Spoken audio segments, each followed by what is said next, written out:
The bathroom mirror in James Mitchell's Boston apartment had been covered with a dark blue towel for exactly 2 years, 3 months, and 14 days. Not that he was counting. The ritual had become so ingrained that he barely noticed it anymore. Wake up, brush teeth while staring at the sink, shower with eyes closed when passing the glass door's reflection, and dress in the bedroom with the mirrors strategically angled away. At 32, James had mastered the art of invisibility, especially to himself. "You're going to be late again," his roommate Derek called from the kitchen, the aroma of fresh coffee filling their small Beacon Hill apartment. "Professor Whitman specifically asked for you to open the department meeting." James adjusted his tie by feel, a skill perfected through necessity rather than choice. "Just finishing up," he replied, his voice carrying a confidence that his hunched shoulders betrayed. As an associate professor of English literature at a prestigious Boston university, James commanded respect in lecture halls. His students described him as brilliant, engaging, even charismatic, words that would have made him laugh bitterly if they weren't so disconnected from how he saw himself. Outside, Boston was awakening to a crisp October morning. The trees along Commonwealth Avenue flashed their autumn colors, and students hurried across campus clutching coffee cups against the chill. James walked with his eyes fixed on the sidewalk, avoiding reflective storefronts and car windows. His colleagues saw a tall man with dark-rimmed glasses and thoughtful brown eyes, but James couldn't remember the last time he'd registered his own features without immediately flinching away. "Professor Mitchell," a voice broke through his thoughts. Melissa Chen, one of his graduate students, jogged to catch up with him. "I wanted to ask about chairing the panel at next month's conference. Dean Richards specifically requested you." The words hit James like a physical blow. Public speaking in class was one thing. He could focus on the material, not himself. But a conference panel meant cameras, publicity, his face potentially projected on screens. "I'm not sure that's—" he began. "It would be huge for the department," Melissa continued, enthusiasm making her cheeks flush in the cold air. "And honestly, after your last paper on vulnerability and masculine identity in modern literature, you're perfect for it." The irony wasn't lost on him. James could analyze literary characters' struggles with identity with piercing insight, yet remained blind to the parallel in his own life. He mumbled something non-committal and quickened his pace toward the English department building. The department meeting passed in a blur of curriculum discussions and budget concerns.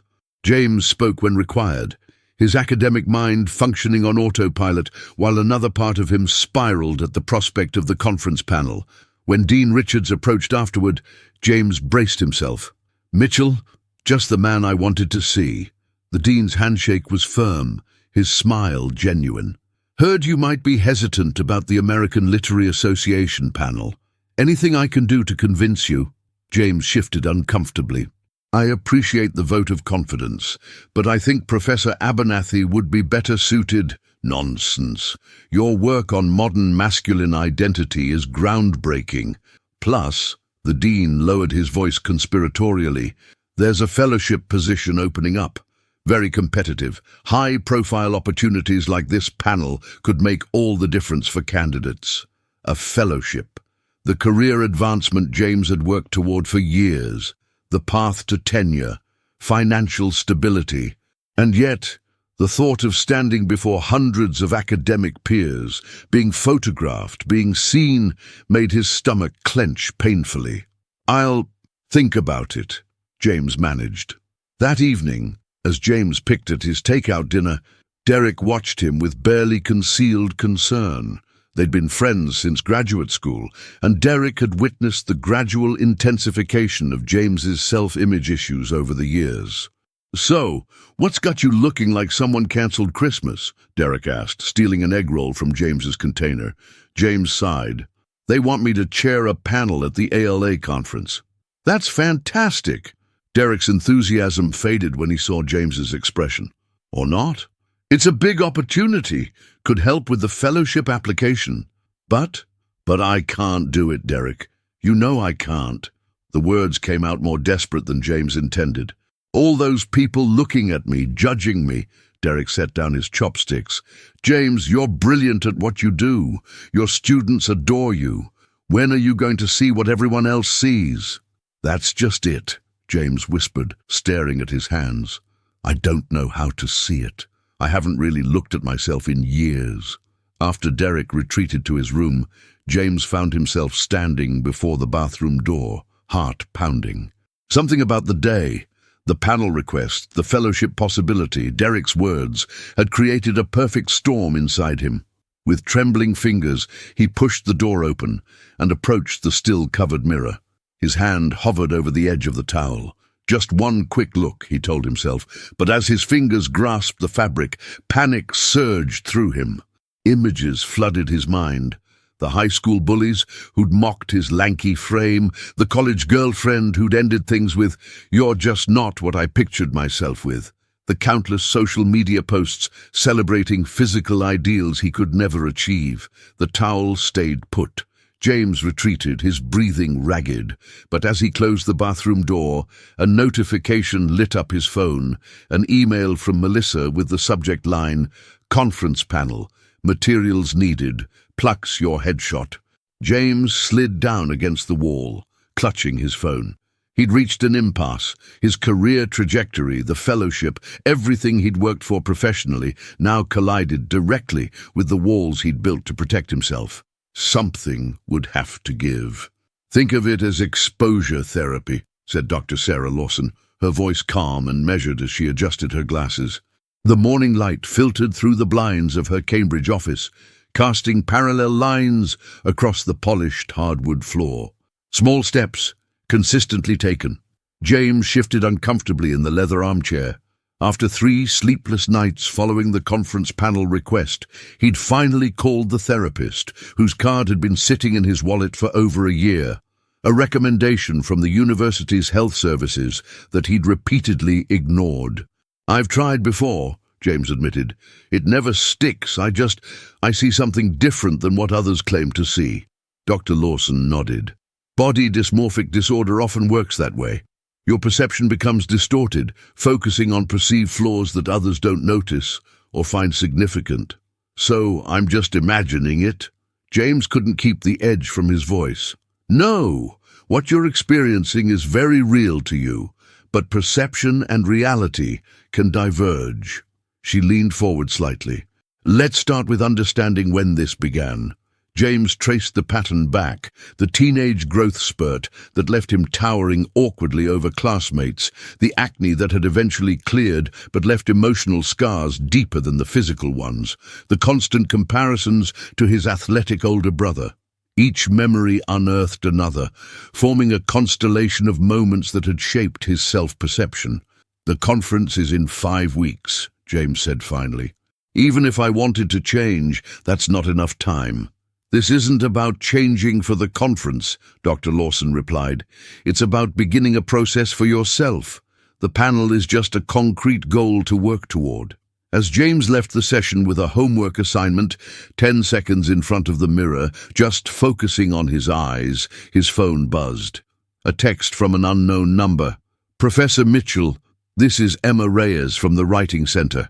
I was hoping to discuss collaborating on a workshop for the undergrad literary journal. Dean Richards suggested you might be interested. Another opportunity? Another reason to be visible?" James stared at the message, thumb hovering over the keyboard. Finally he typed, "I'd be happy to discuss it. Coffee tomorrow?" The next morning, James arrived early at the campus coffee shop, claiming a corner table where he could sit with his back to the wall.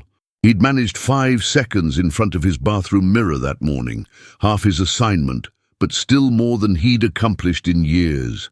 His hands trembled slightly around his coffee cup. Emma Reyes turned out to be a petite woman, with curly black hair and an easy smile. As the Writing Center's new director, she exuded enthusiasm about student publishing opportunities. Throughout their conversation, James found himself focusing on the workshop ideas rather than anxiously wondering how she perceived him, a small victory he noted mentally. "Your reputation precedes you, Professor Mitchell," Emma said, as their meeting wound down. "Students talk about your classes like they're life-changing experiences." James blinked in surprise. "They do?" "Absolutely. That's why I sought you out specifically. Your perspective on vulnerability in literature, it resonates with the students.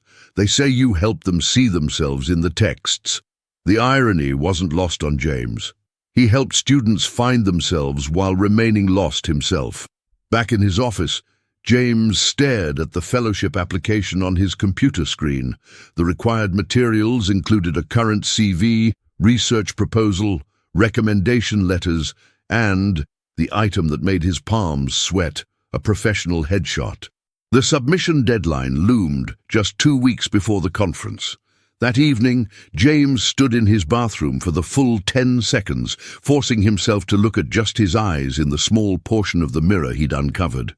Brown eyes looked back, tired, but, he had to admit, not monstrous, not the hideous features his mind had constructed.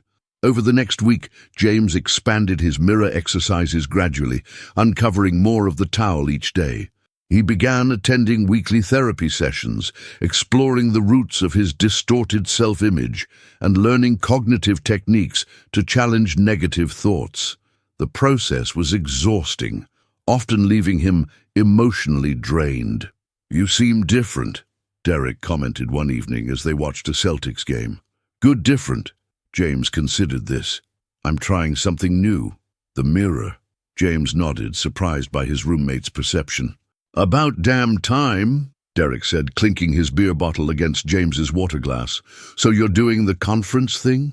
"One step at a time," James replied. But that night, he emailed Melissa confirming his participation in the panel. The following Tuesday, Emma Reyes approached him after he guest lectured in a senior seminar. "That was incredible," she said, eyes bright with admiration.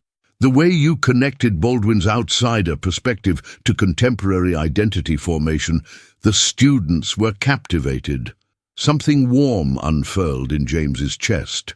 Not just professional pride, but a flickering awareness of being truly seen by another person.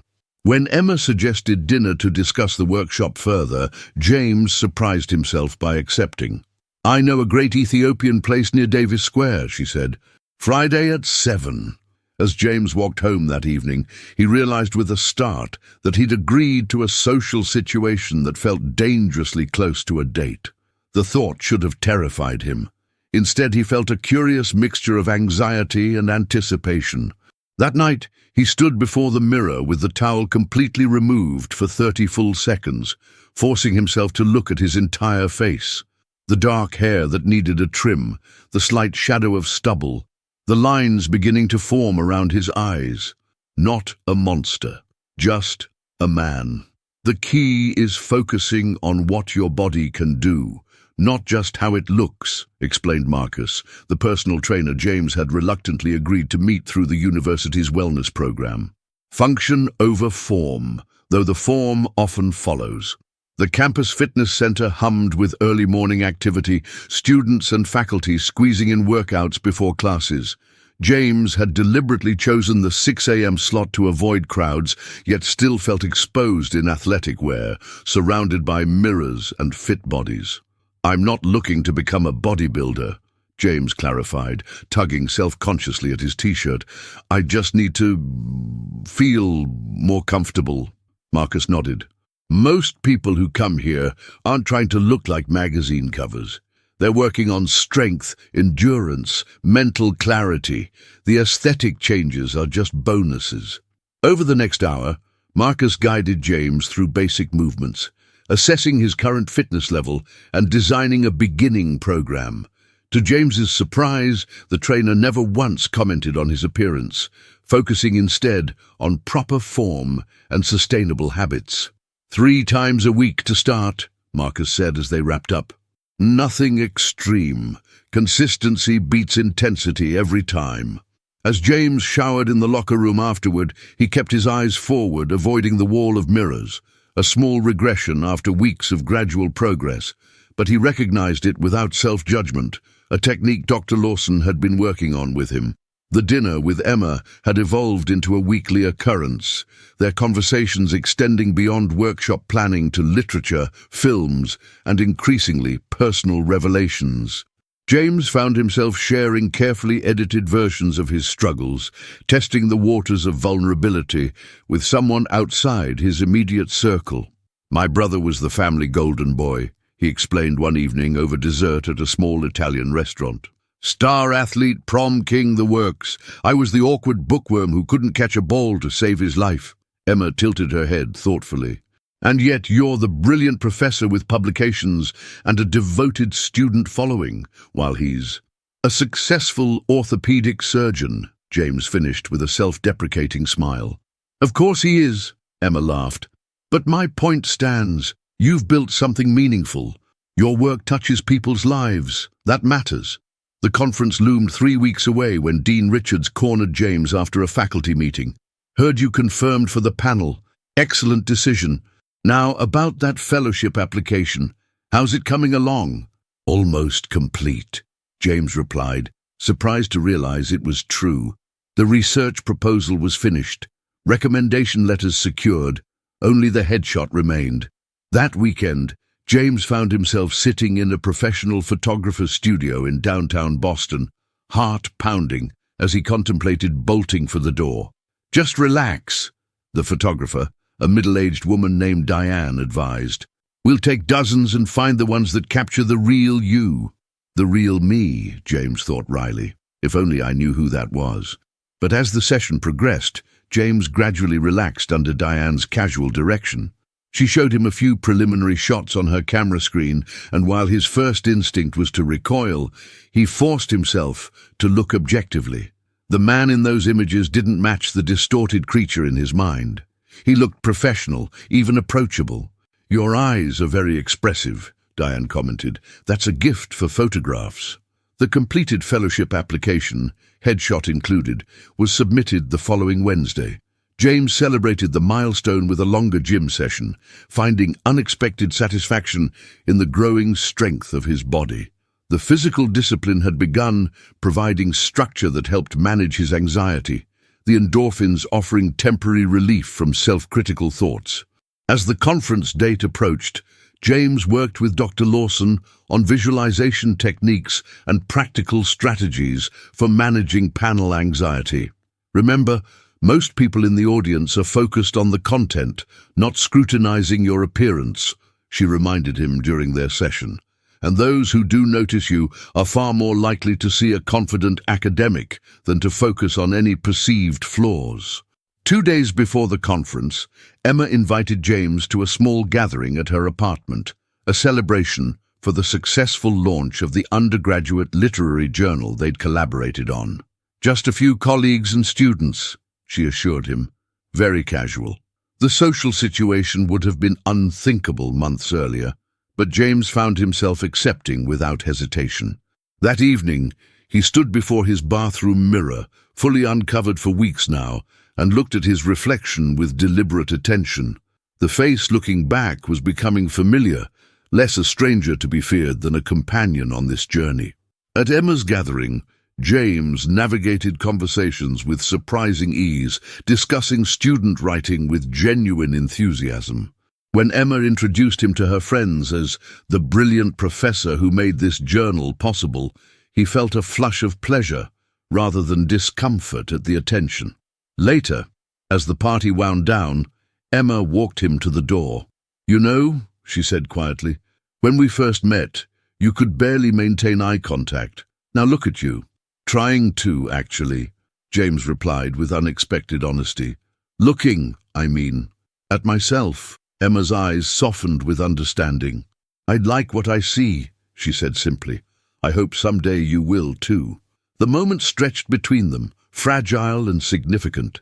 James recognized the opening for what it was, not just romantic possibility, but an invitation to step further out of the prison he'd built around himself. "Would you," he began hesitantly, "would you want to come to the conference? The panel is Saturday morning." Emma's smile was answer enough. The conference hall buzzed with academic energy. Scholars clustered in animated discussion, publishing representatives arranged books at display tables, and graduate students networked eagerly with potential mentors. James stood in the wings of the main presentation room, adjusting his navy blue tie for the third time in 5 minutes. "Professor Mitchell," Melissa appeared beside him, tablet in hand. "They're ready for a sound check whenever you are." The panel was scheduled to begin in 30 minutes. 4 academics discussing vulnerability and identity in contemporary American literature, a topic James had spent years researching, but was only now beginning to truly understand through lived experience. "Professor?" Melissa prompted when he didn't respond immediately. "Sorry, yes, sound check." James squared his shoulders and followed her onto the stage. The spotlights felt hot and exposing as he tested the microphone. The empty seats would soon hold hundreds of colleagues, students and literary scholars, all eyes on the panel, on him. The familiar tightness began constricting his chest. "Remember your breathing," he murmured to himself, implementing Dr. Lawson's techniques. Slow inhale for 4 counts, hold for 7, exhale for 8. The panic receded gradually, leaving room for a different emotion, anticipation. In the hallway afterward, a text message lit up his phone. "Front row, left side. You've got this, Emma." James found her exactly where she'd described, looking professional yet approachable in a burgundy blazer. The sight of her familiar face anchored him amid the sea of strangers. "Nervous?" she asked, as he took the empty seat beside her temporarily. "Terrified," he admitted, "but also ready, I think. That's the sweet spot," Emma replied with a supportive squeeze of his arm. "Use the adrenaline." "Mati." When the moderator called the panelists to the stage 10 minutes later, James walked with deliberate confidence, the posture Marcus had been coaching him on during their sessions. As he took his seat behind the name placard, he allowed himself to scan the audience briefly. Hundreds of faces looked back expectantly, but rather than drowning in self-consciousness, James focused on the content he was passionate about. The moderator introduced each panelist with brief credentials. "And finally, Professor James Mitchell of Boston University, whose recent work on masculine vulnerability has reshaped discourse on gender representation in post-millennial fiction." Applause rippled through the hall. James leaned toward his microphone. "Thank you for that generous introduction. I'm honored to join this conversation." His voice emerged steady, stronger than expected. The first question directed his way concerned the disconnection between societal expectations and lived male experience in contemporary literature, a topic that now resonated on multiple levels. "We see this tension repeatedly," James began, falling into the familiar rhythm of academic discourse. Male protagonists in works by authors like Junot Diaz, Ocean Vuong, and Garth Greenwell navigate identities fractured by external pressures and internal conflict. The literary mirror often reflects what characters cannot see in themselves. As the discussion deepened, James found himself drawing subtly on his own journey. The cognitive distortions, the healing power of supportive community, the gradual reclamation of self-image, the personal informed the academic without overwhelming it. During the audience Q&A, a graduate student from another university asked about the physical embodiment of masculine vulnerability in contemporary texts. "That's an excellent question," James responded, no longer hiding behind the podium. "The body becomes both battleground and sanctuary in these narratives. Characters often describe physical dissociation, the sensation of being a stranger to oneself, before experiencing moments of authentic reconnection." The panel concluded to enthusiastic applause. As audience members approached with follow-up questions, James engaged with surprising ease, exchanging contact information with several scholars interested in collaboration. "You were magnificent," Emma said, when she finally reached him after the crowd thinned. "The way you connected theory to lived experience, it was powerful." Before James could respond, Dean Richards appeared, hand extended. "Mitchell, outstanding performance." The fellowship committee chair was in attendance, quite impressed, I might add. The conversation shifted to department politics and conference highlights. Throughout, James remained present in a way that would have been impossible months earlier, no longer mentally cataloguing perceived judgments or seeking escape routes. That evening, the conference hosted a reception for presenters and attendees. James found himself moving comfortably through conversations, occasionally catching glimpses of his reflection in the venue's decorative mirrors without the immediate flinch that had once been automatic. Near the dessert table, he encountered Dr. Adrian Wells, the renowned scholar whose work had heavily influenced James's research direction. "Professor Mitchell," Wells greeted him warmly, "your panel contribution was exceptional. You articulated concepts I've struggled to express for years." "That's incredibly meaningful coming from you," James replied, genuinely moved. "Your work on performative identity shaped my entire approach." "I'd love to discuss potential collaboration," Wells continued. "My department is hosting a symposium next spring. Would you consider being a keynote speaker?" Another opportunity, another step forward rather than retreat. "I'd be honored," James said without hesitation. Later, as he and Emma walked along the Boston waterfront, the night air crisp with early winter, James reflected on the day's events. "A year ago, I couldn't have done any of this," he admitted. "The panel, the networking, even this conversation." Emma slipped her hand into his. "What changed?" James considered the question carefully. "I started looking at myself, really looking, not just physically, but at who I am beyond appearances. And I found more there than I expected." "I could have told you that," Emma smiled. "You did, in a way." James squeezed her hand gently. "You saw me before I could see myself." They paused along the harbour walkway, city lights reflecting on the dark water. James no longer avoided reflective surfaces. The shop windows, car mirrors, even the water's surface now simply existed without triggering immediate anxiety. "The fellowship announcement comes next week," he said. "Whatever happens, I realize something today. I've already succeeded at something more important." "Looking in the mirror?" Emma asked. "Not just looking," James corrected. "Seeing, actually seeing myself clearly for the first time in years." As they continued their walk, James recognized that the journey wasn't complete. There would still be difficult days, moments of backsliding, old thought patterns reasserting themselves, but the foundations had shifted permanently. The conference panel hadn't been the end goal. It was simply one milestone on a continuing path. 3 weeks later, James stood in his apartment bathroom, morning light streaming through the window. The mirror remained uncovered, as it had been for months now.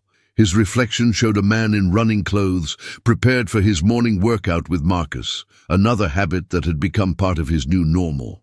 The fellowship notification had arrived yesterday.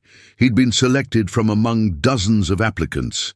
The email mentioned his compelling presence at the conference panel and innovative approach to vulnerability studies. James studied his reflection without judgment. The face that had once seemed monstrous to him now simply looked human, imperfect, real, his own. His phone buzzed with a text from Emma. "Breakfast after your run? Celebrating at that place you like on Newbury?" As James typed his reply, he caught himself smiling at his reflection. A simple act that would have been unimaginable a year ago. The man who couldn't look in the mirror had become someone who could not only see himself clearly, but who had finally begun to recognize his own worth reflected in the eyes of others. And in that recognition, he had found a confidence that no external validation could provide, the quiet certainty of self-acceptance that had always been the true goal of his journey.